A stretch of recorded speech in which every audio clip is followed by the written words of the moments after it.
Hello, নমস্কার সবাইকে। আবার একটি নতুন ভিডিওতে সব্বাইকে স্বাগত। Good morning. কারণ এই ভিডিওটিও একটি ট্যুরে যাওয়ার ভিডিও অবভিয়াসলি। আমরা ব্যাঙ্গালোর থেকেই রওনা হয়ে গেছিলাম। অবভিয়াসলি আমার এক হাসব্যান্ডের এক কলিগের সাথেই আমরা একসাথে ঘুরতে যাওয়ার একটা প্ল্যানিং করেছিলাম। তো একসাথে আমরা দুটো জায়গায় একদিনে কভার করতে চেয়েছিলাম, যেহেতু ছুটি পাওয়াটা একটু মুশকিল সেই কারণে।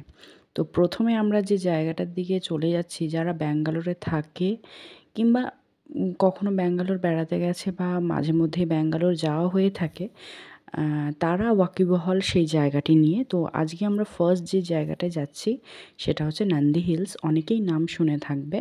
আর ওখানকার যারা রেগুলার মানে লোকাল যারা, তারা তো প্রায়শই গিয়ে থাকে নন্দী হিলসে।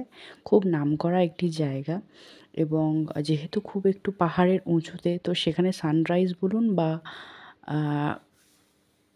কি বলবো, বিকেলের সূর্যাস্তই বলুন, যেটাই হোক, দুটোই খুব সুন্দর ভিউজে থাকে। তো রওনা হয়েছি। কাছাকাছি যেতেই আমরা একটুখানি টিফিনের জন্য বসে গেছিলাম, যেহেতু আমাদের সকাল সকাল বেরিয়েছিলাম, ব্রেকফাস্টটা করা হয়েছিল না, দেখতে পাচ্ছ। তো তার সাথেই আমরা একটু মজা করতে করতে একটু টিফিন করে নেওয়ার কথা চিন্তা করেছিলাম। তারপরে এই ভিউজ, আহাহা!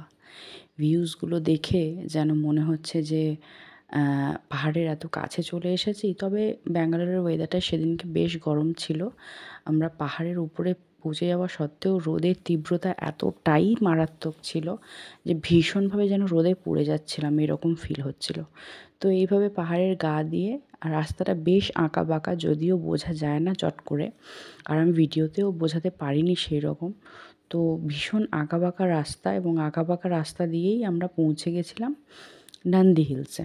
তো যারা যারা নন্দী হিলসে গেছো তারা তো অবশ্যই কমেন্টস করে জানাবে, বা যারা যেতে চাইছো তারাও কিন্তু কমেন্টস করে জানিও কীরকম তোমাদের এক্সপিরিয়েন্স রয়েছে, অবশ্যই কিন্তু আমাকে জানিও। আচ্ছা, এই দিকের ভিউজটা দেখো। আমি বোঝাতে পারছি না, গাড়িতে বসে রয়েছি, কিন্তু একটু ভয়াবহই ছিল এই ভিউজগুলো। কারণ আমরা এই টার্নিংগুলো দেখতেই পারছো, টার্নিংগুলো বেয়ে বেয়ে উঠেছি, তো একটু ভুল হলেই কিন্তু একেবারে খাদে। তো আমরা এখানে পৌঁছে গেছিলাম। এখানে পার্কিং রয়েছে, 2 হুইলার, 4 হুইলার, কেউ বাসে যায়। তো যে যেভাবেই যেও না কেন, অনেক বড় পার্কিং রয়েছে।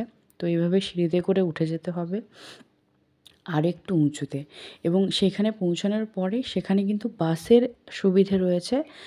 কারণ আরেকটু হাইতে গেলে তবে আমরা প্রপার নন্দী হিলসের একেবারে উঁচুতে পৌঁছতে পারবো। তো আমরা সেখানে কথা মতো পৌঁছে গেছিলাম।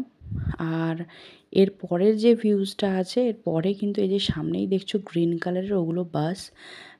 প্রায় বাসে ধরুন 20 জন করে, 20 জন মতো করে একসাথে যাওয়া যায়। তো সেখানে টিকিট কাটার ব্যবস্থা রয়েছে, তবে অবশ্যই সবাইকে জানাই, ওখানে কিন্তু বাই ক্যাশ তোমরা পে করতে পারবে, অনলাইন পে হয় না।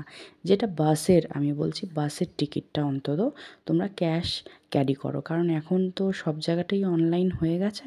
কিন্তু বাসে কিন্তু একমাত্র ক্যাশ ওরা নেয়। তো সেই সমস্যাটা যাতে না হয়, তোমরা কিন্তু ক্যাশ নিয়ে যেও। আচ্ছা, এই যে ভিউজটা দেখতে পাচ্ছ, একদম নন্দী হিলসের ওপরে আমরা পৌঁছে গেছি। তো ভীষণ সুন্দর জায়গা, কিন্তু রোদটা এতটাই কড়া হয়ে গেছিলো যে গা যেন পুড়ে যাচ্ছিলো। যাই হোক, তোমরা ভিউজটা দেখতে পাচ্ছ কি অসাধারণ।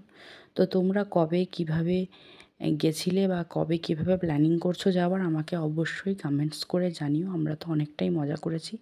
এরপরে অবশ্যই আমরা দ্বিতীয় লোকেশনের দিকে চলে যাব। আর আমার পুচকে শালঙ্কারা, সে তার তো আর প্রশ্নই নেই। সে নিজের মতো করে দৌড়ায়, আর এত বড় জায়গা পেয়েছে, সে কিছুতেই ছাড়তে চাইছে না। তো আমরা তো গিয়েছিলাম, আনন্দ করেছি। তোমরা কিভাবে কোথায় গেছো বা যাবে আমাকে অবশ্যই কমেন্টস করে জানাও। দেখা হচ্ছে পরের লোকেশনে। টাটা, বাই বাই, সব্বাই ভালো থেকো, বাই।